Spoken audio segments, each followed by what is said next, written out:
सर्दी का मौसम हो और माल्टे ना खाए जाएं, ऐसा भला कहाँ मुमकिन है। सरगोदा के माल्टों को जायके और जसामत के लिहाज से दुनिया भर में सबकत हासिल है। ताहम हुकूमती अदम तवज्जुही की वजह से काश्तकारों को माल्टों की फरोख्त के लिए आलमी मंडियों तक रसाई नहीं मिल रही, जिसकी वजह से किसान बहुत परेशान है।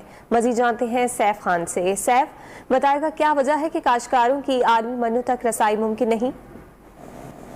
जी बिल्कुल, इस वक्त मैं सरगोदा के फ्रूट मंडी में मौजूद हूँ कि अगर बात की जाए किन्नू की तो सरगोदा का किन्नू जायके और जसामत के लिहाज से इसको पूरी दुनिया में सबकत हासिल है, क्योंकि इसको बड़ा पसंद किया जाता है सरगोदा का किन्नू। लेकिन यहाँ पे फसल की कटाई तो होगी और इस वक्त हमारे साथ कुछ ज़मींदार मौजूद है। हम उनसे बात करते हैं कि इस बार की फसल के हवाले से उनका क्या कहना। जी अस्सलाम वालेकुम। जी वालेकुम अस्सलाम।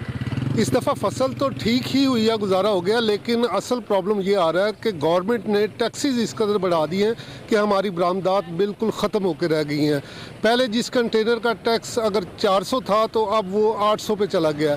नतीजतन हम किन्नू की सप्लाई बाहर नहीं कर पा रहे। इनका कहना है कि माल जो है कि हमारा दूसरे ममालिक में नहीं जा रहा, टैक्सेस बढ़ गए हैं, जिसकी वजह से ये परेशान है। इनका यही कहना है कि हुकूमत जो है कि इस बात का फौरी तौर पर नोटिस ले और हमें रिलीफ फराहम करें। बहुत शुक्रिया सैफ खान, आपने इस हवाले से आगाह किया।